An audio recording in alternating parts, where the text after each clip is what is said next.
What we're making are long bed, wide bed, vertical machining centers. The bottom line, they're custom bed machining centers for an affordable price to give shops an option to get into a big machining center to do big parts so they don't have to buy $1 million bridge mill or something that's just completely out of their budget. We're changing CNC machining with our capabilities and design. So if you need it, give us a call. We can build it and make it suit your needs.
Hey, Nick Kennedy, FlexCNC. Hey, today we're doing a time analysis for a customer doing some dynamic machining in a block of aluminum. So what we did, we went and reached out to Kennametal to source a really nice end mill so we could really get our machine times down. And to explain this end mill a little bit, this is a 3/4 inch Kennametal Maxi Met. With this guy, we were able to take a 3/4 inch depth of cut, a 225 thou width of cut, and feed it around 90 inches a minute at 4,000 RPM on the FlexCNC.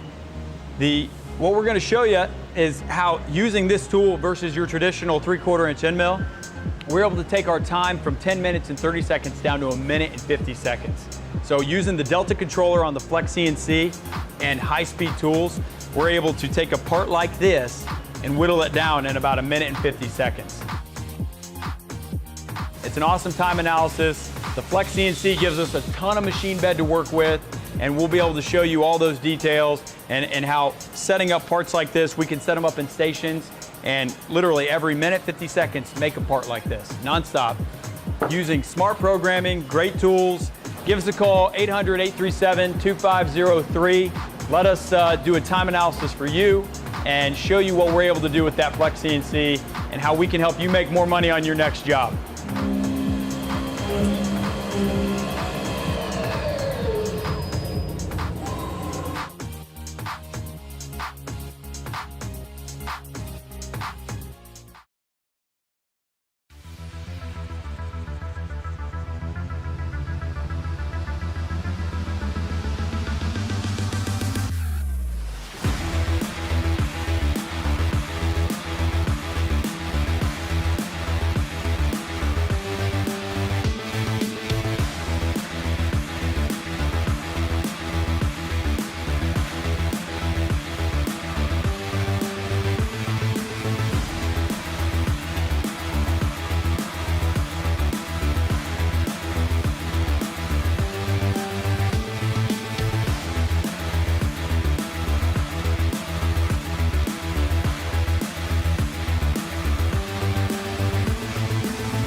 Hey, today we're going to show you a pretty cool application, 20-foot long piece of tubing, set it up on the CNC, one op.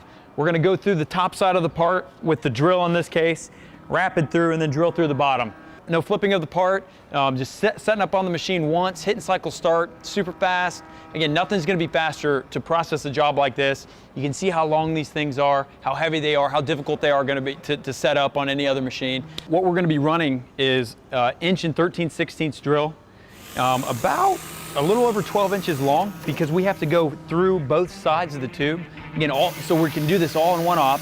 We don't have to flip the part. We don't have to do multiple ops. We're going to set up on the bed and do it all in one setup. We're going to hear a little bit of some squawking just because it's such a long drill, but it's the only thing we can use to get it all the way through the part in one setup.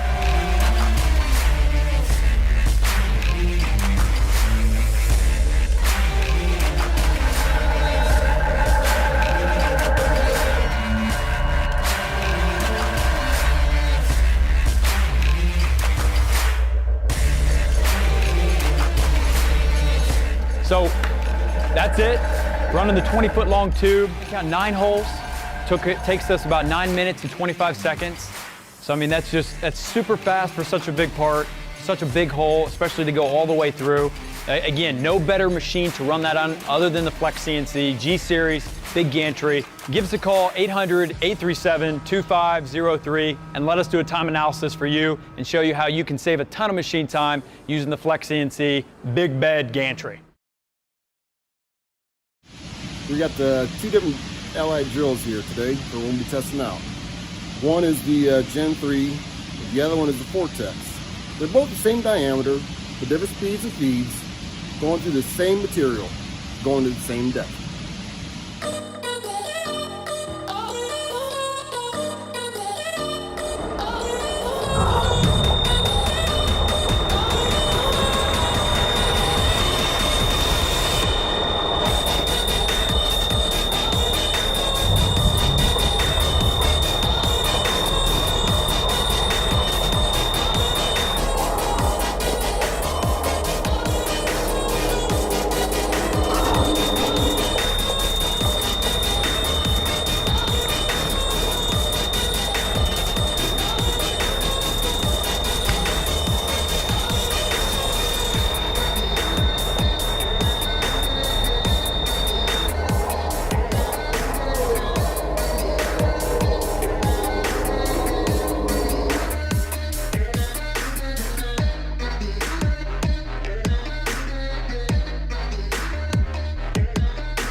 What's up, everybody? This is Eddie, and we are coming at you live from FlexArm's beautiful facility right here in Wapak, Ohio for yet another amazing demonstration with our good friends at Kyocera as well as Techniks. We're going to be doing some face milling as well as some magnetic fixturing, but more on that here soon. Before we get started, on this side of the screen, you'll notice there is a comment section. Now, with this being a live and interactive stream, we not only encourage, but we anticipate each and every one of you to leave any questions or comments that you may have, pop them right there in that chat section, and you never know, we may be able to pull that bad boy up and answer those in real time. And another reason why that chat box is so relevant is today, our good friends at Kyocera are kind enough, we're gonna be having a giveaway of a Kyocera MFH-Raptor tooling package. And the way to enter is all you gotta do is comment on that section, hashtag FlexCNC, as you noticed, flips it right up here, hashtag FlexCNC, and enter yourself for a chance to win, and we'll be picking one lucky winner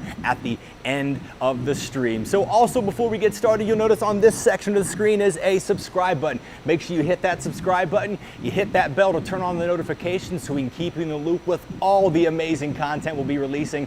And last but certainly not least, give us a huge thumbs up. So here we got a couple of all-stars with us today. So representing our good friends over at Techniks, I got my man Brian. Brian, how you doing today, man? Oh, dude, it couldn't be any better, man. If I was any better, my name would be Eddie. Oh, my man. There we go. He's ready to go, man. So, that's amazing. We appreciate it. So, for those who may not be as familiar with Techniks, or at least yourself, tell us a little bit about you and then Techniks in general, man. Give us a good word. Yeah, well, thank you. Viewers, my name is Brian Haskell. I'm the sales manager here at Techniks Tool Group. For all of you that, like you said, are unfamiliar with us, we like to say we are the full gamut from the spindle to the workpiece. Everything from your tool holders to the collets to the way to hold it, which we're going to see today in our magnetic work coiling, to right angle heads. So we have everything under the sun you would need to tool up and keep your machine running to its top performance.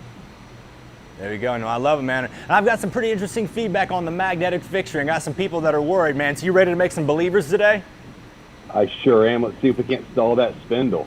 Man, I like to hear it, man. Spoken like a gangster. I dig it. So the awesomeness doesn't stop there. Also from our good friends over at Kyocera, I got my man Elliott and Matt. How you gentlemen doing today? Doing real good. Thanks for the intro. Like you said, I'm Elliott. Happy to be here with you guys today. Looking forward to run some tools really quick. There we go. We're going to make some chips. So, Matt, I know you're a veteran of some of these live streams, so same question that I asked for Techniks. Can you tell us a little bit about your line, what you're doing, and what Kyocera is up to? I'm Matt Newman. I'm an engineer with Kyocera here at our Wapakoneta facility. That's where we build all of our steel bodies, so milling cutters, drills, turning tools, boring bars, all that type of tooling. So my role is special tools and applications. So. There we go. We got the trifecta of awesomeness. We're going to have some magnetic fixturing, some amazing tooling from Kyocera, and all on this beautiful machine right behind me. So I know you guys didn't join us to listen to me talk today, so I'm going to turn it over to our in-house CNC specialist, Aaron. Man, what's the good word? What's going on today? What are we going to see? So like we talked about earlier, we're going to do some face milling today. We do have two different styles that we're going to showcase here. For the first demo we're going to do is we're going to run a 2-inch MFH, which is their high feed cutter, and we're going to take half of the block, face it down, and then the other half of the block we have for a 2-inch MEW cutter, which is more of their standard face mill, and we'll face the other half of the block, kind of showcase the differences between the two, and then after that we got some really cool footage of the 4-inch MFH, so it'll be an exciting demo. There we go. Ready to get started, my man? Yeah, let's do it. All right, while he's getting that rock, and obviously for my Kyocera experts on the line, so we got a 2-inch MFH. Tell us a little bit about that. I don't know what that means, as maybe some of the viewers are pretty intrigued as well, so give us the insight on it. Sure. So the whole philosophy with a feed mill, high feed mill, is that you're going to take a much lower depth of cut than you would with a standard cutter, but you take a much higher feed rate. So what you're looking at is super high feed rates and super high movement. Up until 20 years ago, this technology didn't even exist, and we've been working on it since then to really perfect this stuff. So what you'll see here, we're feeding across this workpiece at really high feed rates. We're getting a metal removal rate up really high. The way that this is done is that these inserts are actually set at a 15-degree lead. Whereas the next tool that we're going to be looking at is the 90-degree cutter that you can cut 90-degree shoulders with. This is actually a 15-degree lead, and what that does is it takes all the force from the cut and pulls it up directly towards the spindle. So instead of the cutter wanting to lean away from the workpiece where you're putting it in there, it actually directs the force straight up into the spindle and gives it a little bit more stability. This enables the high feed rate. Our feed mills are all 15-degree lead, and that's what that accomplishes for you. You can cut 90-degree shoulders with this tool, but it'll just be in a little bit of a step down, a short step down, a little bit of a time. What you'll notice is these chips coming off here, spraying out really, really nicely. These produce an excellent looking chip, keeps all the heat into the chip, and it sprays it away from the workpiece. So here we got one coming down right now. What you'll notice here with the feed mill is that it is truly a roughing tool. It's going to leave a little bit of a rougher surface finish, a little bit of a scallop finish on the sidewall. But the point of these tools is, number one, to get the material off as fast as possible. In doing go ahead. And with a really light feed rate, or with a really heavy chip rate, and a really heavy feed rate, what you're going to do there is take all the feed and put it straight into the chip. This is the 90-degree MEW. It's the MEW cutter. It's a more of a traditional style face mill or end mill that people are used to. And as you can see already, that also going to leave you a 90-degree wall, but you're going to be running traditional type feed rates with this. 5 or 6 thousandths per tooth on the feed rate instead of 30 or 40 thousandths tip load on the MFH high feed cutter. No, very interesting. So while this thing is plugging away, one question, I know we're running a 2-inch MFH and a 2-inch MEW. So why does that MFH feed a little bit faster than we're noticing on this other tool? I'm curious. Yeah, the MFH is at a much lighter depth of cut. And also, you're not really looking at great surface finish with the MFH. But if you watch this tool while it's running, you see that nice, beautiful mirror-like surface finish it leaves behind. The MFH will never leave a surface finish just that nice. However, you get it done probably much faster. So there's a little something for every application here. Okay, looks like we just finished up on that second pass there. See if we can get a look at a finished part here in a second. Let me go grab our close-up cam, we'll check it out. There's the footage of the finish there. The finish on the left is the MFH, and the finish there on the right, more of that mirror finish, is that MEW cutter. And just to kind of talk real quick on the feeds and speeds, the MFH, we're running at 1146 RPM, 330 inches per minute. So like they were talking, very quick, very fast metal removal rate. And then the MEW cutter, same RPM, 1146 at 27 inches per minute. No, very good stuff. Obviously just rocking and rolling through this, doing some amazing finishes here. So I got a question, gentlemen. Obviously both of these are incredible tools. So in what circumstances would you choose one over the other? It's going to depend on your customer's part. If they have a lot of material to take off, you're going to start with that MFH cutter and just get that material off. And then you can come in and finish with the MEW. Or if if your part doesn't have a lot of material on it, if it's a near net shape, a casting or something with only a small amount of material to take off, then you want to look at the MEW. So just depends on the operations that the customer needs. No, yeah, clearly, obviously two efficient tools here. So with that, before we move on to the 4-inch, which I'm super excited about, is there anything else that anyone watching needs to know about either of these amazing tools? Hey, Eddie, just a side note too, those tools are also through coolant. Most of the time you're going to be running dry, but if the need arises, depending on the material you're cutting, they are through tool coolant capable. So. No, solid point, solid Well, and point. something just to add on that, Eddie, sorry. With it being through spindle coolant, I know applications that I've done before, instead of running coolant, if we were doing a pocket with a smaller diameter, I was actually able to run through spindle air. And shooting that air through the tool really helps get the chips up out of the way so we're not recutting chips. And so just a little side note to add to what Matt was saying. There you go, coming from the machinist himself. I like it. That's great feedback. So obviously we were able to see two amazing tools. What's next, man? Next, we got the 4-inch MFH. And I'll touch base on the feeds and speeds real quick. So we're going to run it at 575 RPM at a little over 200 inches per minute. Now, I don't know if we had any sound issues with that MEW cutter, but we got some really awesome B-roll footage of this. We didn't want to run it live just so we didn't have any audio issues. We wanted to make sure that we could hear our friends over at Kyocera. So we're going to run that guy right there. So Matt, Elliott, take it away. All right, going to run this big 4-inch now. Going back to what we were just talking about right there.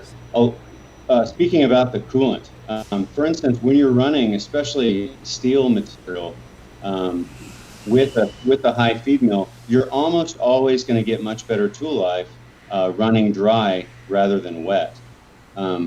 Reason for that is as the inserts are entering the material and exiting the material, there's a lot of heat being generated there. So the tip of the insert, where it's contacting the parent material, heats up really, really quickly. When it comes out of the cut and you're using coolant, the coolant sprays onto it and it cools down really quickly. And that happening over and over and over again, just like dropping a hot glass bowl into a sink full of cold water, that creates a thermal shock on the insert. So running without coolant and dry is usually the way to go in roughing applications, not just with the MFH-Raptor and feed mills, but also with the 90-degree cutters as well. No, very solid, and one of the more exciting parts as well, aside from the tooling, is we're noticing the fixturing there. So obviously you can look at this bad boy, look at this hog right here, just massive, but it's not being held down by just anything. We have some special Techniks magnetic plate there. So Brian, tell us the good and the bad and the awesome about this fixturing we're talking about, man. Yeah, so what you're seeing there is our electro-permanent line. So we call them, it's an EEPM 6100, which is a 24-inch by 40-inch table magnet. That magnet itself is going to give you a little over 86,000 pounds of hold-down pressure on that part. So when I said earlier, let's stall that spindle, at an 18 horsepower spindle, you're going to stall that spindle out before that part's going to move. And as you see there, Aaron's using some actual positive stops there, so you can push an end mill, or in this case a face mill, as fast as hard as you want. And a lot of people's concerns are chips. So once this is activated, where's my chips going to go? Well, typically your chips are going to be evacuated and got away from your workpiece by either, like you were saying, air or coolant. And we'll be able to activate and get those all out of the way, and then you just need the power to activate and deactivate the magnet. You don't need to be hooked up constantly, so that really helps you be able to use shuttle systems and to get that table in and out of the machine very quickly as well. No, it looks absolutely solid. And Isaac, if you wouldn't mind, can you pull up the B-roll of the face mill running over that, just so we can see how sturdy and strong that base plate is? And maybe, Brian, you can talk a little bit about what exactly we're seeing here. I mean, look, this thing's not moving. It's not going anywhere, right?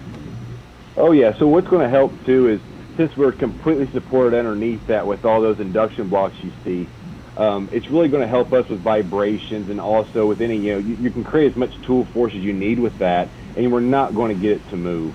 We also offer an ability to do a spring pull. The spring pull is going to get away from the shimming. So anytime you have an inch or inch piece of plate, whenever you do magnetize that, if you do not have spring pulls, it will pull the plate flat, which will allow you to get a part parallel but not truly flat. So in this instance, we would just put a spring pull. It's got about 10 millimeters of float. You get your machinist point at 3. Everything else, you put floating blocks on there, and we can truly get a part flat that way. You can throw all your shimming tools out of that Kennedy toolbox you got floating around. No, it looks good, and as you can see, it had such a positive impact on the process itself, and even a plate that large, I mean, that sucker's going nowhere, and we put a 4-inch face mill, and it took it right to the dome, for lack of a better term, you know. So with that, what other type of cool magnetic fixturing options do you have over there at Techniks that would be either similar to this or ones that are really popular in your world? Yeah, so we have another series called our ECB line. So most people are very familiar with a lifting magnet. So what we're doing is we're taking that technology, instead of activating the magnet to lift the part, we're going to flip it over and clamp it down the table. Now we pretty much have a lifting magnet upside down, and we're going to be activating it manually to hold down. We have 4 different sizes. We're going to start with a single magnet of about 1,650 foot-pounds of hold-down power, all the way up to about 4,620 with one magnet. Those are very usable for the guys that have a handful of manual mills out there that just want a quick way to hold a part, to drill some holes or do some tapping. They're very, very universal, and we sell those quite a bit as well. So that's another good line that we see job shops and even getting into the production work field, that they can use those and utilize those. No, seriously, I mean, the video is proof in itself, man. So hopefully, I'm pretty confident we made some believers today, so, or even solidified those who do. So thank you again for that feedback. And then kind of talk a little bit about the face mill. So really, what makes this specific tool stand out as opposed to maybe, you know, the 2-inch or some other tools that you guys have over there at Kyocera? Well, this particular one thing that you'll notice about our geometry on the side of the insert is we have a convex cutting edge. You can see there on the side of the insert, the insert almost feathers into the cut. So what you'll notice versus our competitors, and you know, there is a lot of great tools out there, but what you'll notice is that ours sounds much, much better entering and exiting the cut, which is actually when the cutter is under the most stress and the carbide is under the most stress. We have a full lineup of grades for you know, all your material categories, everywhere from steel and stainless, non-ferrous, and you know, a couple different chip breaker options, a whole bunch of different sizes too. So the MFH-Raptor series goes all the way down to 3/8 of an inch in a Raptor Micro, up to 6-inch in a 14mm IC standard MFH-Raptor, and even larger than that with special tools. So you know, we have something for everybody, and really for job shop environments. This is a tool that everybody can have in their shop, and it could do something great for your productivity. Yeah, no, on that MFH cutter, also the one advantage of it is you can do pretty much any type of machining with it. You can do ramping, you can do helical milling, you can do the face milling, you can do plunge cuts. So you can do just about any type of milling that you need to get done with that MFH cutter. Very nice, very nice. It has all the moves in one package. No, I like it, I like it. So hey, what I like even more is we got our good friends over at Metro Manufacturing with our first question. So thanks for pulling that up, Isaac. Now the question is, what was the spindle load on those? So would you guys be able to give us a little bit of insight on that? That might be a better question for Aaron. I didn't see what the spindle load was on the control there when he was running it. Well, because the exact number I didn't see, I would have to go back and rerun it to get those numbers. But you know, just talking about the style of the insert and the fact that it's a very shallow cut, the spindle load is very minimal when you're using these kinds of cutters. So you know, with this machine being an 18 horsepower machine, the fact that we are taking a much shallower cut, it really helps on our spindle load. Yeah, very good, very good. Isaac, do we have any other general? Go ahead, sorry, please. We've run these tools on BT30 machines, which if you've seen a BT30 machine, very, very small spindle taper connection, all the way up to Cat 60. So feed mills are typically designed to keep that spindle load down. No, very solid. No, thank you so much for that general question. So I got one more each for the Techniks side as well as the Kyocera. So let's start off with the 4-inch face mill, because it's obviously very intriguing. So what type of applications would we more than likely see that being used? Boy, just about anything. You know, from what you're doing there, just milling off a plate. You know, the last time we ran a demo, we were making one of your FlexArm pieces with the smaller 2-inch MFH. So Yeah, just about anything that requires milling is something to look at. Very good. And then same question for Brian over there at Techniks. Where are we going to see these bad boys more often than not? Going back to what the gentleman just said before me, we're going to see it everywhere. They're great in a job shop setting, so where you're not going to know what you're going to do from day in to day out. That magnet's universal, especially if you're running a probe setup. You can throw that part on there any which way, touch it with the probe, it'll ordinate your program, you're ready to run. All the way to your manufacturing, to your production shops, where they can use that day in and day out and get the same repeatability, same end result with the same magnet. And we see that quite a bit as well. So it's going to be a gamut across the board. Whoever has chips they're making, they can use our magnets. No, I love it. I love it, man. There's some great things that have happened today. So as we like to double check, do we have any questions up on the board right now? Wonderful. So with that, don't forget, before we were done, make sure hashtag FlexCNC in that comment section for the chance to win the Kyocera MFH-Raptor tooling package. And again, as we're wrapping things up, for the Kyocera side, so for those who are looking for more information or want to just generally learn more or reach out and get more information, where are they supposed to be looking? KyoceraPrecisionTools.com. There you go, there you go. And then also same thing for Techniks. Where am I going to get more information on these amazing magnetic fixturing pieces, my man? Yeah, as you see at the bottom of the screen, TechniksUSA.com, or feel free to call us up at 800-597-3921. Any of us lively personality guys would love to speak with any of you have any questions. There you go. No, it's wonderful and it's amazing. We got the trifecta of awesomeness today. We got a FlexCNC with some Kyocera face mills all tied up and held down with some Techniks magnetic fixturing. So this has been an amazing, amazing live stream. So we appreciate you three gentlemen on the call. Thank you so much to our good friends Elliott, Matt, and Brian. You guys are true industry experts and we are so thankful. Thank you as well, Aaron, for being our in-house CNC specialist. So make sure you check out their information on the bottom of the page. Also, before you go, you hit that subscribe button, you hit that bell to turn on the notifications, and then last but certainly not least, give us a huge thumbs up. I'm Eddie. You all stay awesome, stay flexing, and we will see you next time. Thanks, guys.